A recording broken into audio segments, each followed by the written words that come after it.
आजच्या सेशन मध्ये तुम्हाला कोणत्या समस्येवर काम करायला आवडेल? सर मला माझ्या मुलांच्या विषयी काही विचारायचं होतं तुम्हाला. म्हणजे मला जो बदल त्यांच्यामध्ये जाणवतोय त्याविषयी थोडंसं जाणून घ्यायचं होतं. ओके, चालेल. तर सर मला 8 वर्षाची मुलगी आहे हो. आणि ती सगळ्या गोष्टींमध्ये हुशार आहे. हा. ती जेव्हा मनावर घेते तेव्हा ती त्याला 100% करते. पण प्रश्न असा आहे की ती कधी मनावर घेतच नाही, फार कमी. म्हणजे अशी ती फोकस नाही राहत, सेंटर्ड नाही राहत, ओके. आळशीपणा करते. ओके. हा, तिच्यामध्ये भरपूर टॅलेंट आहे. हा. पण मला असं वाटतं की ते टॅलेंट बाहेर यायला तिला त्याला वेळ द्यावा लागेल. तर ती कुठे कुठे आळशीपणा करते. बघा की जेव्हा तुमची मुलगी ना तिचं परफॉर्मन्स ती व्यवस्थित करू शकत नाही किंवा ती एखाद्या गोष्टी म्हणजे तुम्ही ज्या वेळेस तिला सांगता की बाबा हे गोष्ट कर, ही गोष्ट कर आणि ती त्याकडे लक्ष देत नाही, तेव्हा तुम्हाला कसं वाटतं? राग येतो की काय वाटतं? ऑब्विसली सर रागच येतो. ओके. आणि राग आल्यानंतर तुम्ही काय करता? तिला पुन्हा सांगते. फक्त राग आल्यानंतर एकदम जसं आता माझ्यासोबत बोलत असं सांगता की काय? सर मी तिला पहिले असं हे करते की जागवल्यासारखी झोपली असेल तर की बाई उठ आणि लक्ष दे. हा हा. ओरडते तिला, नंतर पुन्हा प्रेमाने सांगते. असं 2-3दा करते. ओके. सपोज तुम्ही 5-6 वेळा तिला समजवण्याचा प्रयत्न केला आणि तरी पण तिनं ऐकलं नाही, तर तुम्हाला राग येतो, बरोबर? हो हो.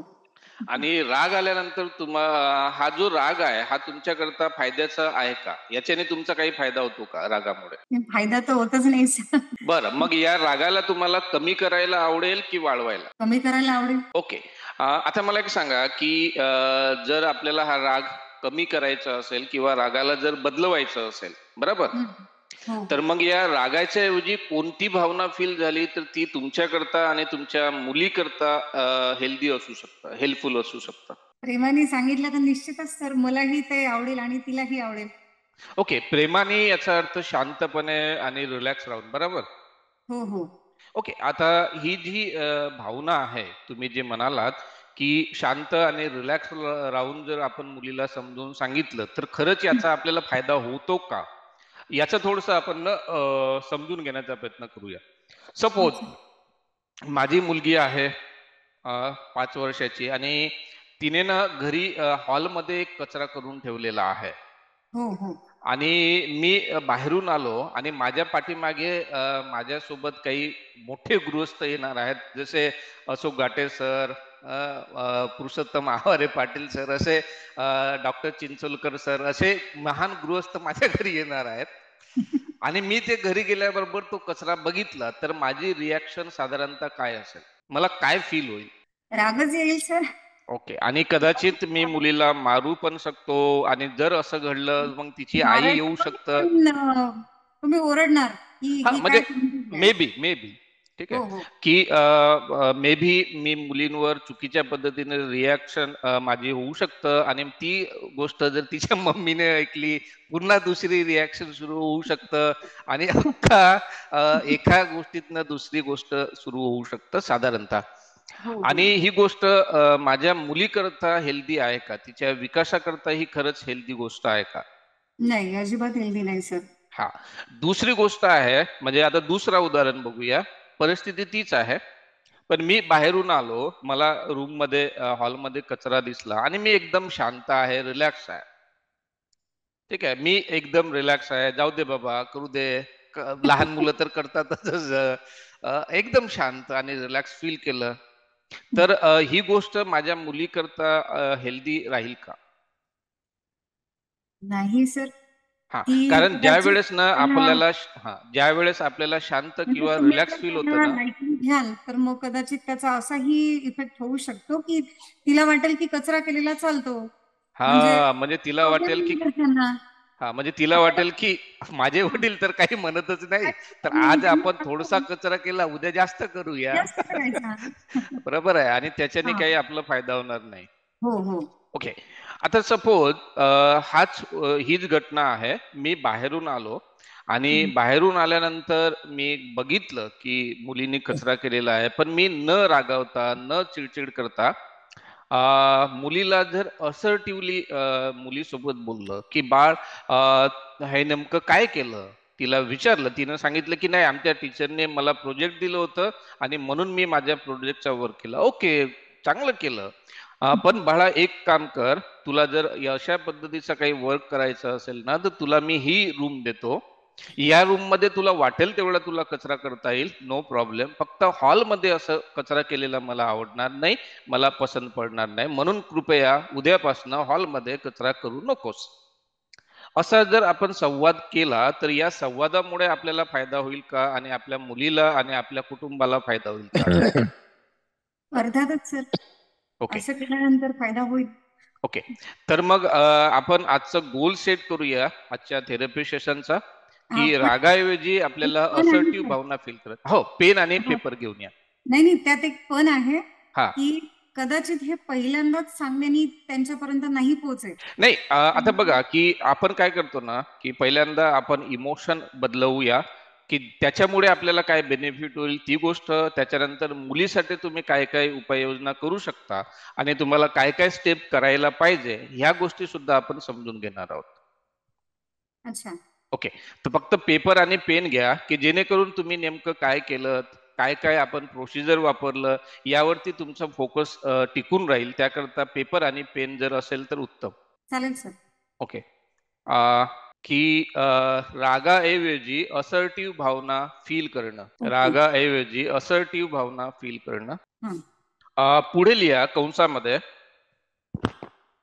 असर्टिव्ह भावना याचा अर्थ, असर्टिव्ह भावना याचा अर्थ न रागावता, न चिडचिड करता, न रागावता, न चिडचिड करता, हम्म. आपली पसंती आणि नापसंती, आपली पसंती आणि नापसंती हम्म. पुढच्या व्यक्तीला शांतपणे, पोलाइटली, हम्म. पण खंबीरपणे सांगणं. गंभीर. पण खंबीरपणे सांगणं म्हणजे फर्मली सांगणं, हम्म. असा होतो. ओके. आता बघा, ए, बी आणि सी असे 3 कॉलम करा. हो. ए, बी आणि सी. ए म्हणजे घटना, बी म्हणजे विचार आणि सी म्हणजे परिणाम. त्याला आम्ही आरईबीटी मध्ये ए म्हणजे ऍक्टिव्हेटिंग इव्हेंट, बी म्हणजे बिलीफ्स आणि सी म्हणजे कॉन्सिक्वेन्सेस असं म्हणतो. पण तुम्ही घटना, विचार आणि परिणाम असं पण नमूद करू शकता. आता मला एक सांगा, की हे जे तुम्ही सांगितलं की आज रागावरती तुम्हाला काम करायचं आहे, तर रिसेंटली तुम्हाला कधी राग आला आणि कोणत्या घटनेमुळे तुम्हाला राग आला? केवळ थोडी घटना आम्हाला आपल्याला पाहिजे आहे. अच्छा. आज सर तिचं हं, माझ्या मुलीचं हं, रॅम्प वॉक कॉम्पिटिशन होतं हं, स्कूलमध्ये. हं, आणि तिची मी दिवसभर तयारी करून घेते हं. की तिला कसं करायचं आहे. हॅलो. हा हा, आवाज येत आहे ना? आवाज येतोय? हो हो. हा, तर सर मी दिवसभर तिच्याकडून तयारी करून घेत होते की तिला कसं, तिला स्वतःला रिप्रेझेंट करायचं आहे. हं, त्याची प्रॅक्टिसही घेतली. हं, पण काय झालं की प्रॅक्टिसच्या दरम्यान तिने ते सिरियसली घेतलं नाही. हं, आणि असं मला तिने दाखवलं, प्रिटेंड केलं की तिला सगळं येत आहे.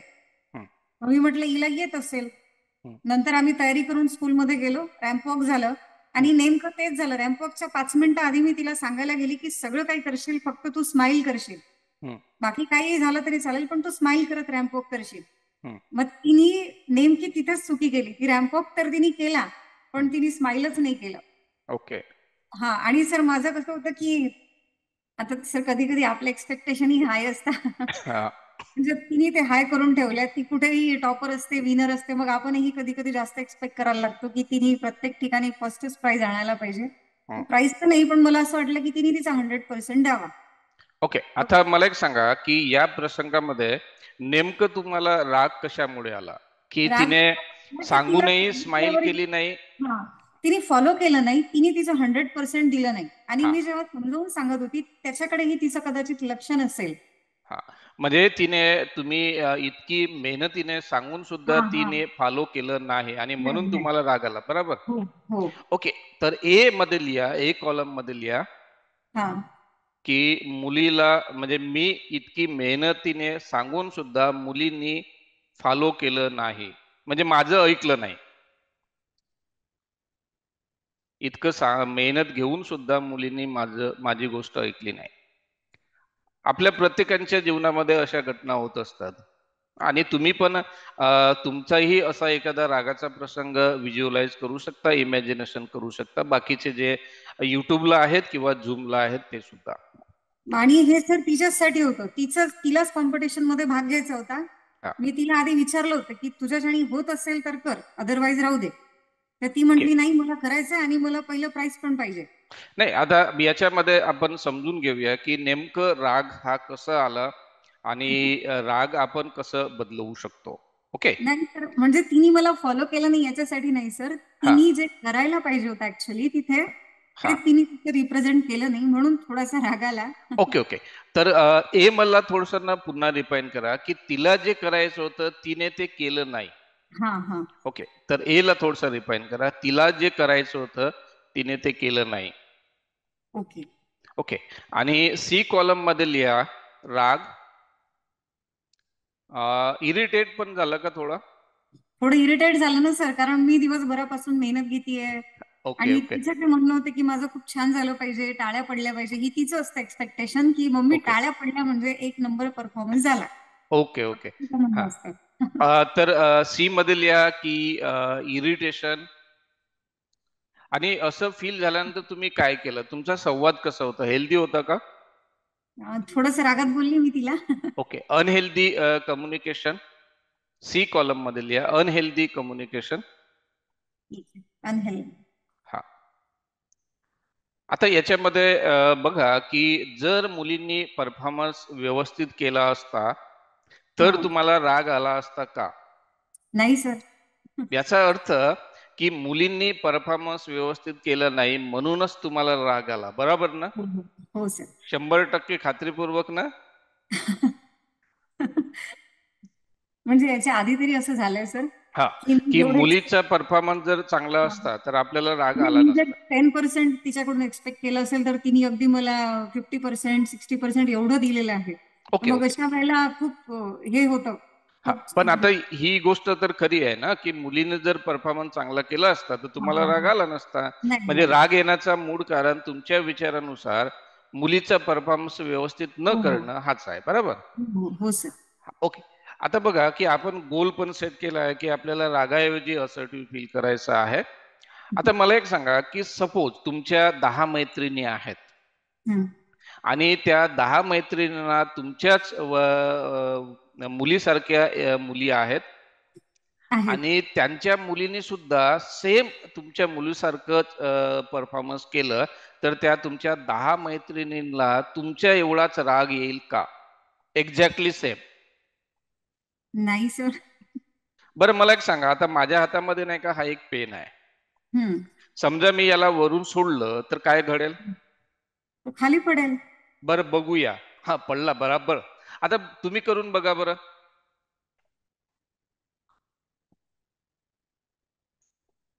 खालीच पडला. खाली पडेल. तुमच्या मुलीला जर ही कृती केली तर पेन हवेत जाईल का?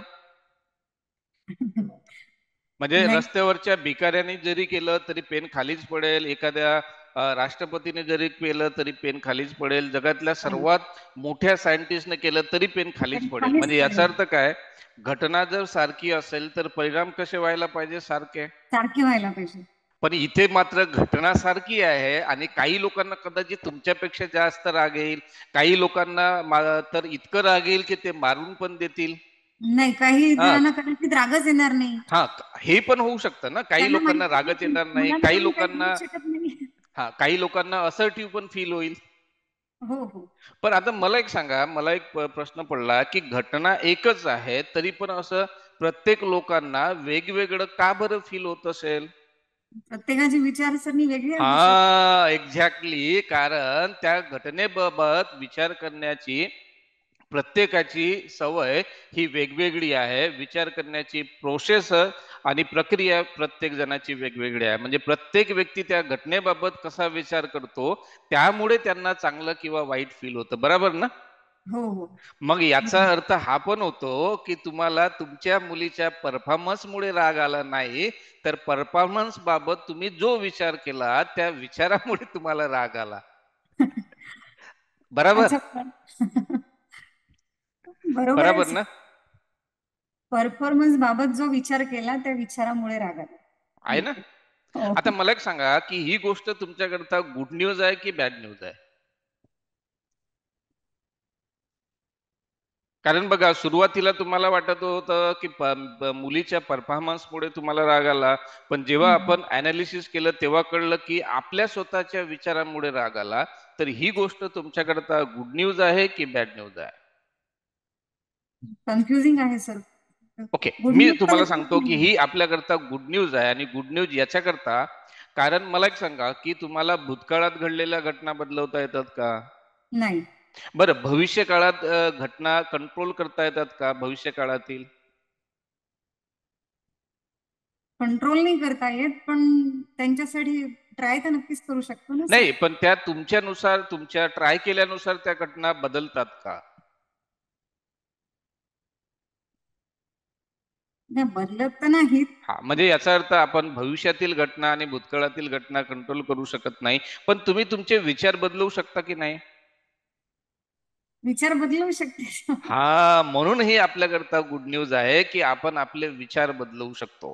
आता मला एक सांगा की हा जो विचार आहे की तुम्ही त्यावेळेस काय विचार केला, तो विचार आपण शोधूया. आणि त्या विचाराला जर आपण बदलवलं तर आपला राग बदलतो का, ही गोष्ट पण आपण समजून घेण्याचा प्रयत्न करूया. आता आपण हायपोथेटिकली विचार करूया. सपोज मुलीचा परफॉर्मन्स बिघडला किंवा मुलीने तिच्या तयारी केल्यानुसार जर परफॉर्मन्स केलं नाही, तर त्यावेळी तुम्ही काय विचार करत होता की जर मुलींनी असा परफॉर्मन्स केला तर याचा काय अर्थ होतो? अर्थ, तिने तिचा बेस्ट द्यायला पाहिजे, हंड्रेड ओके. पर्सेंट द्यायला पाहिजे. ओके, बी कॉलम मध्ये लिहा की तिने तिचा 100% द्यायलाच पाहिजे. तिने तिचा 100% द्यायलाच पाहिजे. कंसामध्ये लिहा डिमांड.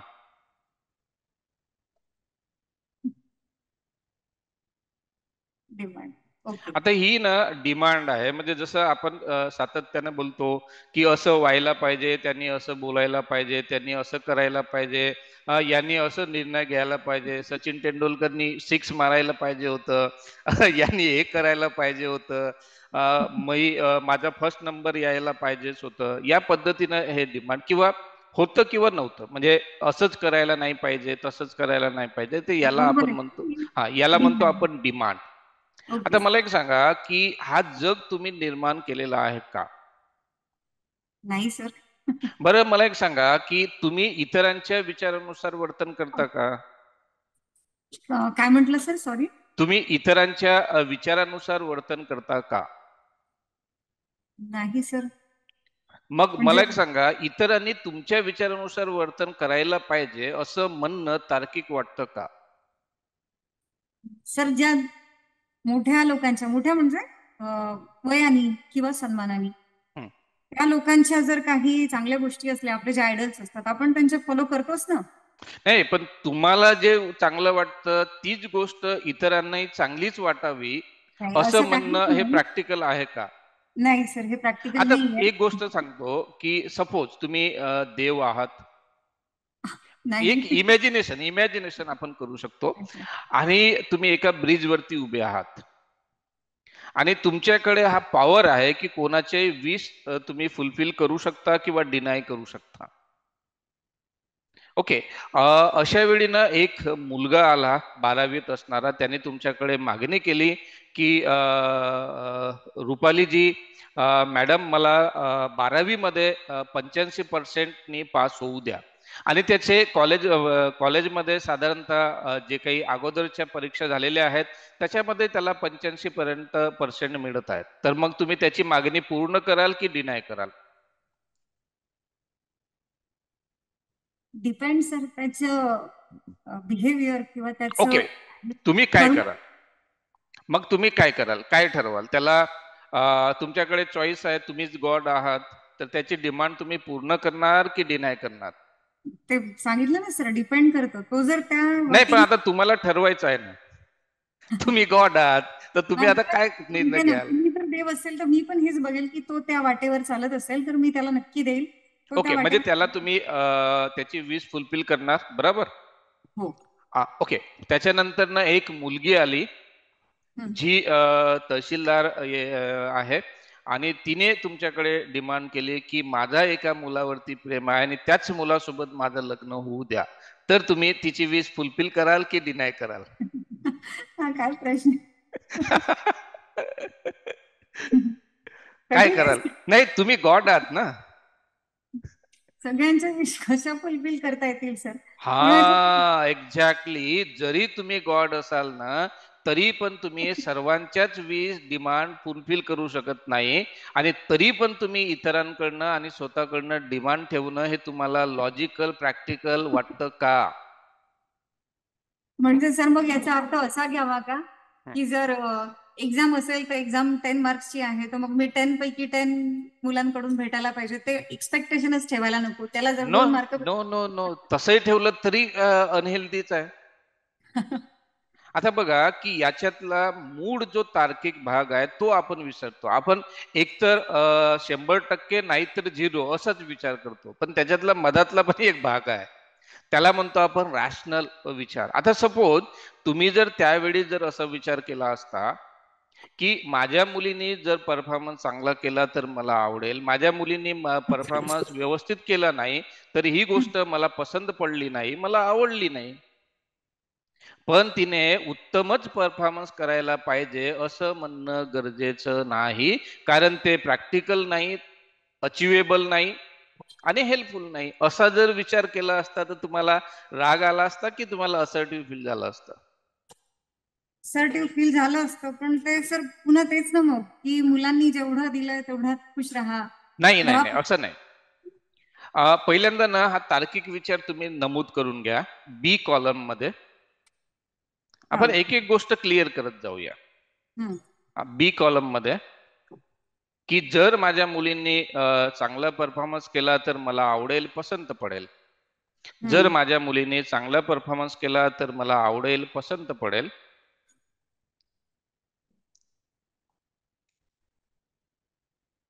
हम्म.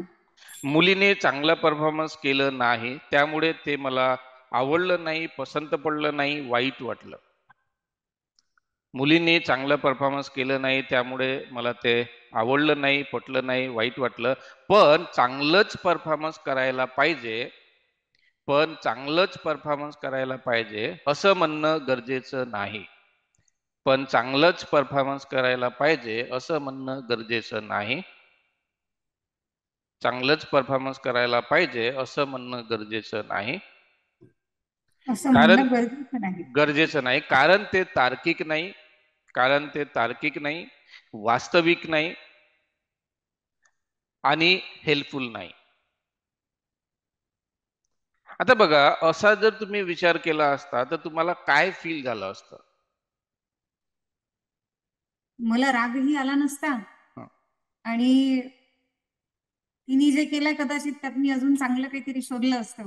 हा, आता ते होतं काय झालंय. ना की मुलाला 95% आले पण बाजूच्या मुलांना 96 आले, तर माणूस ते 1% साठी दुःखी होतो की यार तुला तर काय फक्त 95 आले, त्याला बघ किती 96 आले. ओके.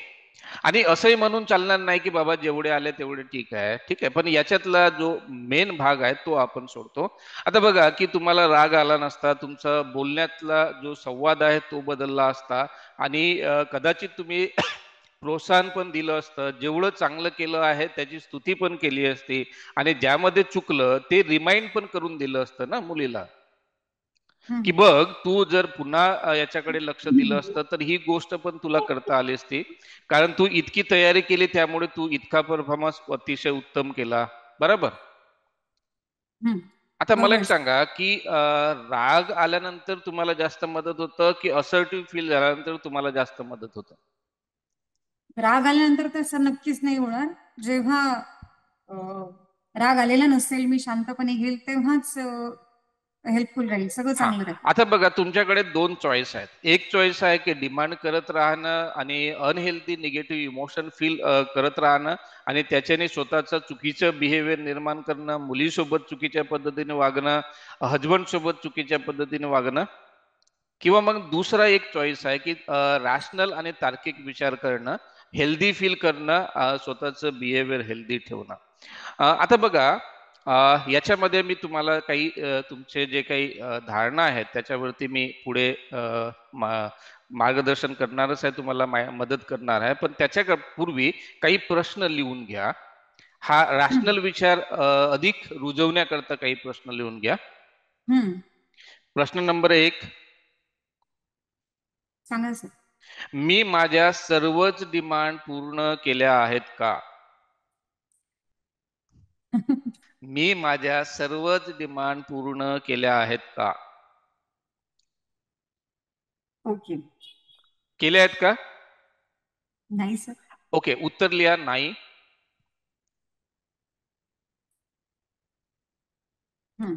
मग इतरांकडनं डिमांड करणं की त्यांनी माझ्या सर्व अपेक्षा पूर्ण करायला पाहिजे असं म्हणणं तार्किक आहे का? मग इतरांकडनं डिमांड करणं की त्यांनी माझ्या पूर्ण डिमांड्स म्हणजे माझ्या पूर्ण अपेक्षा पूर्णच करायला पाहिजे असं म्हणणं तार्किक आहे का? दुसरा प्रश्न पण तुम्ही स्वतःला विचारू शकता. डिमांड केल्यामुळे मला फायदा होतो का? डिमांड केल्यामुळे मला फायदा होतो का? फायदा होतो का? झालं. हा, तर त्याच्यानंतर दुसरं एक स्टेटमेंट लिहा की जर मी डिमांड ऐवजी पसंती आणि नापसंती दर्शवली, जर मी डिमांड ऐवजी पसंती आणि नापसंती दर्शवली तर मला याच्यातनी फायदा होईल का?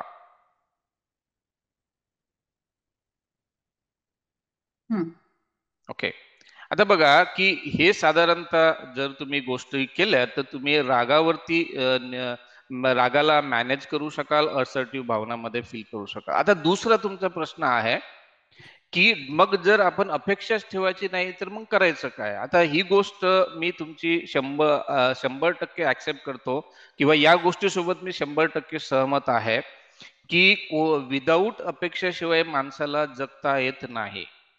कारण तुमची ही माफक अपेक्षा आहे की सर माझ्यासोबत व्यवस्थितच संवाद करतील, व्यवस्थित बोलतील आणि म्हणूनच तुम्ही सेशन घेतात. तुमची एक माफक अपेक्षा आहे की माझ्या या सेशन मधनं काहीतरी मला भेटेल आणि त्याच्यामुळे माझ्या मुलीचं करिअर मध्ये त्याची मदत होईल, बरोबर? आता बघा की माणसाला अपेक्षेशिवाय जगता येत नाही ही वास्तव गोष्ट आहे, पण या अपेक्षेमध्ये जेव्हा रिजिडिटी येतं, ताठरता येतं, तेव्हा मात्र त्या अपेक्षांमुळे आपल्याला काहीच फायदा होत नाही, उलट नुकसान होतं. म्हणजे अपेक्षा जरूर जरूर ठेवा, पण त्या अपेक्षामध्ये रिजिडिटी यायला नको. म्हणजे कसं की नाही माझ्या मुलाला 95% मिळायलाच पाहिजे. आता इथं जो शब्द लागतो ना, प्रत्यय लागतो, मिळायलाच पाहिजे, यामुळे रिजिडिटी येतं. सपोज मी जर ही कल्पना केली की माझ्या पत्नीने मला 5:30 वाजता चाय दिलंच पाहिजे आणि नाही दिलं तर काय घडेल? काय होईल? सपोज 5:30 देतील. नाही, मी विचार काय करतो आहे की माझ्या पत्नीने मला 5:30 वाजता चाय दिलंच पाहिजे.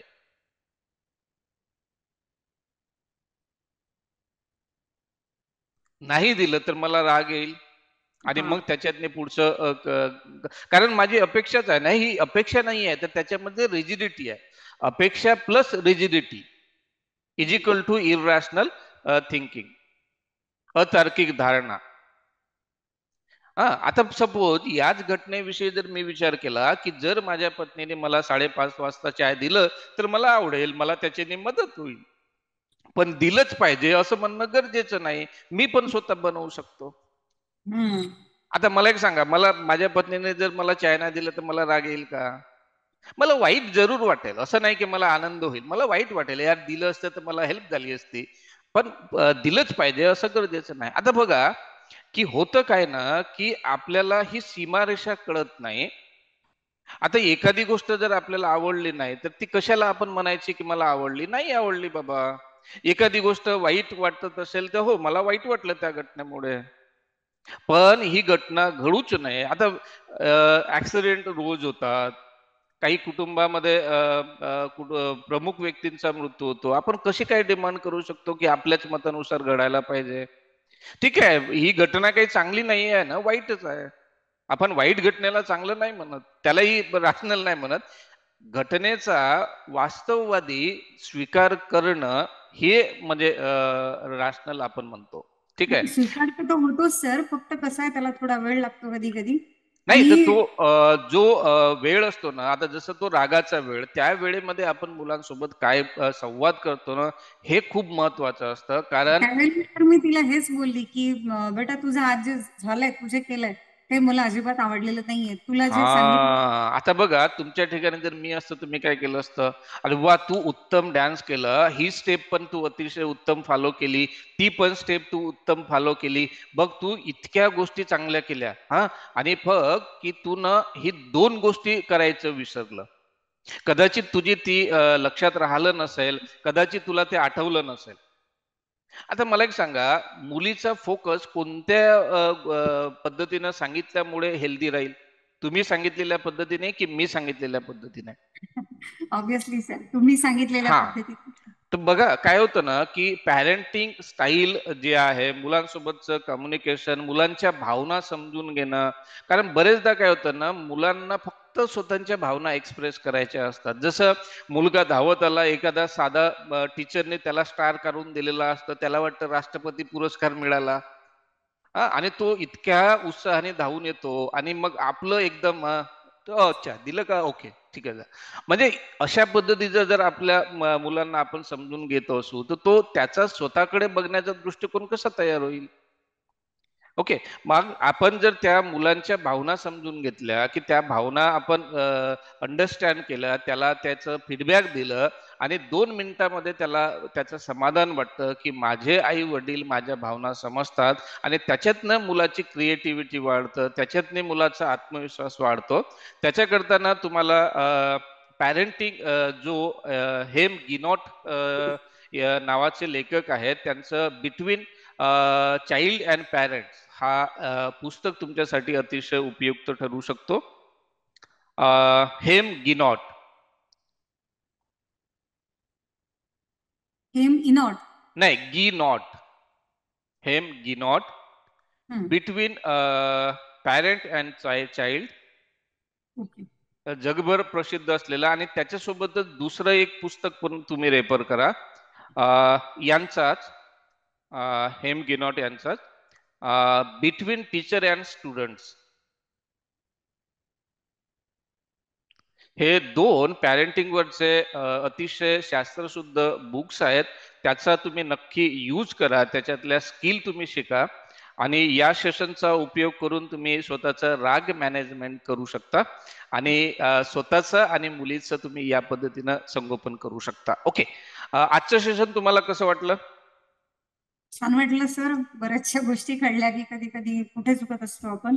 ओके. आणि ती फोकस नाहीये हा विचार करण्यापेक्षा, ती जर फोकस नाहीये तर त्याला मी कसं घेते आणि मी तिच्याशी कसं कशा पद्धतीने वागते यावर नाही, थोडं मला ओके. बरं, आजच्या सेशन मधनं तुम्ही काय शिकलात? भरपूर काही गोष्टी समजल्यात सर. ओके. क्लिक झाल्यात. बरं. हां. बरं, म्हणजे आजच्या असा सेशन हा शब्द ऐकला भरपूर वेळा, पण त्याचा अर्थ आज समजलाय मला. Okay, okay. आणि हा बरं. नुसतं इथेच नाही, मुलीच्याच बाबतीत नाही तर प्रत्येक ठिकाणी अप्लाय करता येऊ शकतो. बिलकुल, बिलकुल. बरं, असे आजच्या भरपूर सेशनमध्ये माझ्याकडनं बोलण्यामध्ये तुम्हाला काही वाईट वाटलं किंवा अनहेल्दी फील झालं असं काही नाही वाटलं नाही, का? अजिबात नाही. नाही. उलट मला जाणीव झालीये माझ्या जे चुका झाल्यात माझ्याकडनं, त्या मला समजल्या आहेत की माझं वागणं कसं चुकीचं होतं. हं. किंवा बाकीच्याही गोष्टी मी रिलेट करते आहे की कसं आपण चुकतो कधी कधी बोलताना. तर थोडं शांततेने बोलायला पाहिजे आणि शांततेने आपण आपलं मत मांडायला पाहिजे आणि ही एक्सपेक्टेशन न ठेवता मांडायला पाहिजे की ते समोरच्यानी करायलाच पाहिजे, ही भावनाच नको. ओके. जे माणूस फक्त तुमच्यामुळे कळलं. हां, प्रत्येक माणूस चुका करू शकतो. कारण करू माणूस शकतो. जर करत असेल तर त्याच्यातनं चुका होऊ शकतात. फक्त एवढंच गोष्ट लक्षात घ्यायची, चूक झाली अशी गोष्ट लक्षात आली, की ती चूक का झाली याचे कारणं शोधायचे, ते कारणं दूर करायचे आणि ही चूक पुन्हा होणार नाही याची थोडीशी काळजी घ्यायची बस. बरोबर. ओके. तर आजचं सेशन आता इथे थांबवूया.